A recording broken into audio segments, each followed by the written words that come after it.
या बातमीपत्राचे प्रायोजक आहेत pro rich look skin and hair studio. नमस्कार, पोलीस माझा न्यूज मध्ये आपलं स्वागत। पाहूयात काही विशेष घडामोडी।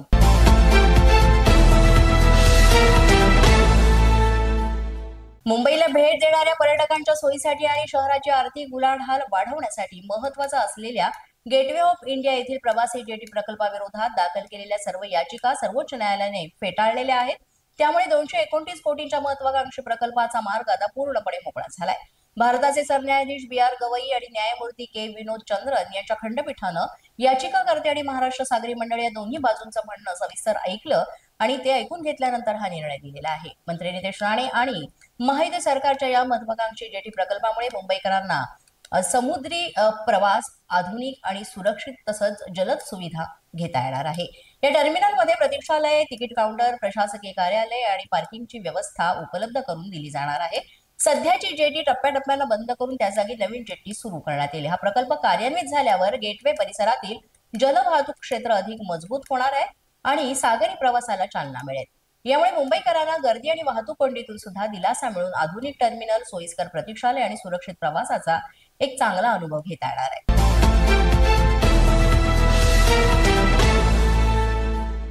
मुसळधार पावसामुळे मुंबईत एका आठवड्यापूर्वी अडकलेल्या 2 मोनोरेल गाड्यांमधून शेकडो प्रवाशांना वाचवावं लागल्यानं मुंबई महानगर प्रदेश विकास प्राधिकरणानं म्हणजेच MMRDAनं 2 वरिष्ठ अधिकाऱ्यांना या चुकांसाठी निलंबित केलेलं आहे। महानगरात मोनोरेल सेवा चालवणाऱ्या MMRDAने 19 ऑगस्ट रोजी झालेल्या घटनेची उच्चस्तरीय चौकशी सुरू केली आहे, असं अधिकाऱ्यांनी मंगळवारी सांगितलं होतं।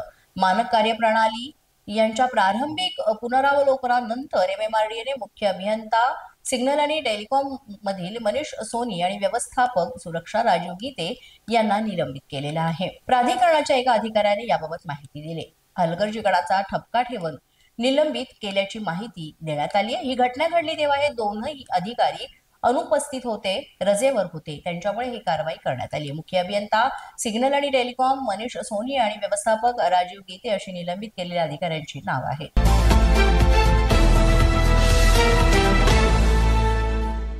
पश्चिम बंगालमध्ये गेल्या काही दिवसांपासून सुरू असलेल्या पावसामुळे पूर्णपणे जनजीवन विस्कळीत झालेलं आहे। सततच्या मुसळधार पावसामुळे अक्षरशः या जिल्ह्यातून मोठ्या प्रमाणात ज्या नद्या आहेत त्या सुद्धा दुथडी भरून वाहत आहेत। त्यामुळे तिस्ता नदीला सुद्धा इथे पूर आलाय। नदी धोक्याच्या पातळीवरून वाहते, त्यामुळे परिसरातील अनेक गावांमध्ये पाणी शिरलेलं असून जनजीवन विस्कळीत झालंय। घरांमध्ये पाणी शिरल्यानं स्थानिक प्रशासनानं अगदी मदत कार्य सुद्धा सुरू केले। पूरग्रस्त भागातील नागरिकांना सुरक्षित स्थळी स्थलांतरित करण्यात आलंय आणि त्यांना इतर सोयी सुविधा सुद्धा पुरवण्यात येत आहेत। पोलीस माझा न्यूजच्या बातमीपत्रात वेळ झाली एका छोट्याशा विश्रांतीची। पाहत रहा पोलीस माझा न्यूज। या बातमीपत्राचे प्रायोजक आहेत pro rich look skin and hair studio. विश्रांतीनंतर पुन्हा एकदा पोलीस माझा न्यूज मध्ये आपलं मनापासून स्वागत।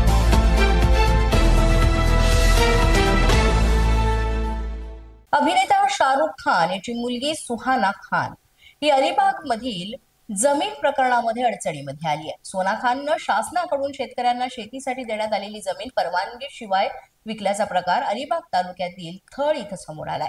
विशेष म्हणजे ही जमीन अभिनेता शाहरुख खान यांची मुलगी अभिनेत्री सुहाना खान हिनं खरेदी केली असल्याचं उघड झालंय।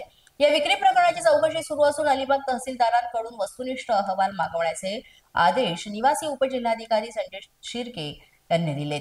सर्वे नंबर 354/2 मधील जी ही जमीन आहे ही नारायण विश्वनाथ खोटे यांना लागवडीसाठी शासनाकडून देण्यात आली होती। त्यावेळेस ही जमीन विक्री, गहाण किंवा हस्तांतर करण्यासाठी जिल्हाधिकाऱ्यांची पूर्व परवानगी घेणं बंधनकारक होतं।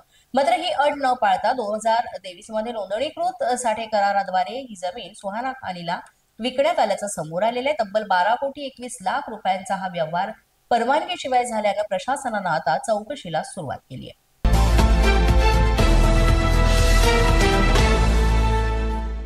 सुरवाडे इथं परंपरागत जत्रा नवमीला 12 गाड्या ओढण्यात आल्यात। बोदवड तालुक्यातील सुरवाडे इथे परंपरागत पद्धतीनं पोळा सणाच्या 9 दिवसांनी येणारी जत्रा म्हणजेच नवमीच्या दिवशी 12 गाड्या ओढण्यात आल्यात। सुरवाडे गावामध्ये नवमी वाजत गाजत साजरी करण्यात येते। ही रूढी परंपरा सुरवाडे गावाला अनोखी परंपरा आहे, जी गेले कित्येक वर्षांपासून अशा पद्धतीनंच साजरी केली जाते। या जत्रेचे नियोजन कार्यक्रम गावकरी मित्रमंडळी तसंच आदरणीय सरपंच श्रीकांत भाऊ कोळी, उपसरपंच मनोहर भाऊ सुरवाडे आणि शाळा व्यवस्थापन समिती अध्यक्ष गजानन भाऊ पाटील यांनी करतात आणि ते जत्रेमध्ये सहभागी झालेले होते। त्याबरोबरच मोठ्या संख्येने गावकरी सुद्धा सहभागी होऊन या आनंदामध्ये आपली अतिशय चांगल्या पद्धतीने ही जत्रा साजरी करतात। पोलीस माझा न्यूज करिता प्रतिनिधी ज्ञानेश्वर पारधी, जळगाव।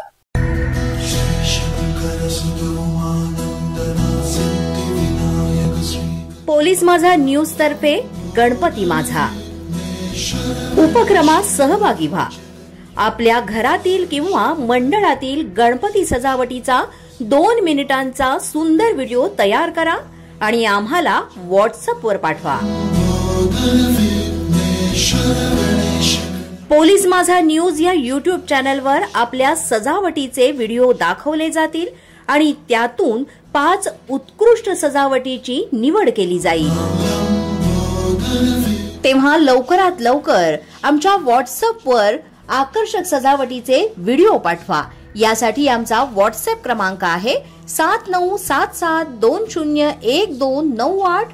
अधिक माहितीसाठी भेट द्या www.polismazha.com।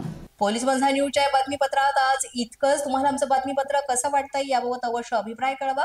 यासाठी पोलीस माझा न्यूजचं YouTube चॅनल सबस्क्राईब करा, तसंच आमचं फेसबुक, इंस्टाग्राम आणि ट्विटर अकाउंट फॉलो करा। अधिक माहितीसाठी आमच्या www.polismazhanews.com या वेबसाईटला भेट द्या। आमचे अधिकृत प्रतिनिधी व्हायचे असेल तर स्क्रीनवर दिलेल्या क्रमांकांवर आजच संपर्क साधा। आजच्या बातमीपत्रात इतकंच। पुन्हा भेटूया पुढील बातमीपत्रात। तोपर्यंत पाहत रहा पोलीस माझा न्यूज।